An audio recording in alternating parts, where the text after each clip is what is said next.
নমস্কাৰ, মই অংকিতা। আজি আপোনালোকৰ ওচৰলৈ আকৌ এটা নতুন ভিডিঅ' লৈ আহিছোঁ। আজি বনাবলৈ লৈছোঁ গুৰৰ খুৰমা। কিদৰেনো গুৰৰ খুৰমা ঘৰতে বনাব পাৰি চাওকচোন। আৰু ভিডিঅ'টো ভাল লাগিলে লাইক আৰু ছাবস্ক্ৰাইব কৰি দিব। এয়া মই লৈ লৈছোঁ ময়দা মই লৈছোঁ 2 কাপ। তাত অকণমান ৰিফাইন লৈ লৈছোঁ। আৰু ৰিফাইনৰ বুলি আপোনালোকে ঘিউ ল'ব পাৰে। ৰিফাইন ল'লে ভাল হয়। তাৰপাছত এইদৰে ভালদৰে ময়দাখিনি সানি লৈছোঁ। ভালকৈ যাতে ময়দাখিনিতে ভালদৰে ৰিফাইনখিনি লাগি যায়। তাৰপাছত অকণমান কুহুমীয়া পানী লৈ লৈছোঁ। যেন গৰম হ'লেই হ'ল। তাৰপাছত এইদৰে ভালদৰে ময়দাখিনি মঠি ল'লোঁ। তাৰপিছত মঠি থোৱা ময়দাখিনি কোমল হ'বৰ বাবে অলপ সময় ঢাকি থ'ব। আৰু কোমল হ'লে তাৰপাছত ৰুটি বেলা দি বেলি ল'ব। চাব যাতে ৰুটিতকৈ ডাঠ হয়। খুৰমা যেতিয়া অকণমান ডাঠ হ'লে বস্তুটো ভাল। তাৰপাছত নিজৰ পচন্দ মতে খুৰমাখিনি কাটি ল'ব।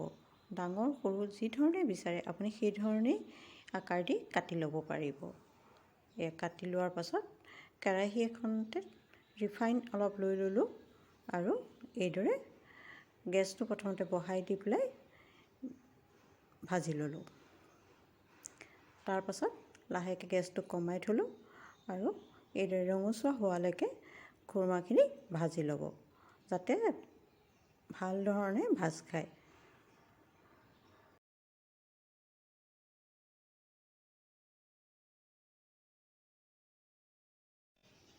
এইদৰে ভাজি হ'লে খুৰমাখিনি কাঢ়ি ল'ব। আৰু তাৰপাছত ঠাণ্ডা হোৱালৈকে এখন থালত ভালদৰে মেলি থ'ব, যাতে চব ঠাণ্ডা হৈ যায়। মই খুৰমাখিনি গুৰ দি বনাম যেতিয়া, সেইবাবে গুৰখিনি মিহি মিহিকৈ এইদৰে কাটি লৈছোঁ। মই এতিয়া আন এখন কেৰাহী লৈ লৈছোঁ আৰু তাতে গুৰকণ দি লৈছোঁ আৰু তাৰ লগতে অকণমান পানীও দি লৈছোঁ, যাতে গুৰখিনি গলি যায়। আৰু এইদৰে গুৰখিনি গলি হোৱাৰ পাছত চাব যাতে গুৰখিনি এডাল তাঁৰৰ নিচিনাকৈ মিহিকৈ তাঁৰৰ নিচিনাকৈ পৰে। তেতিয়া জানিব যাতে গুৰখিনি হৈ উঠিছে।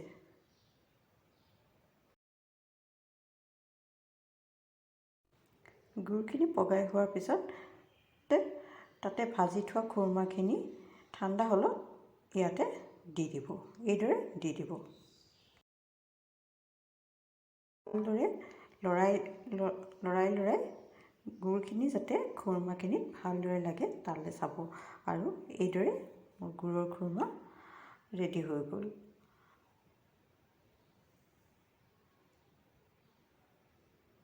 আৰু ঠাণ্ডা হ'লে তেতিয়া খাব পাৰিব।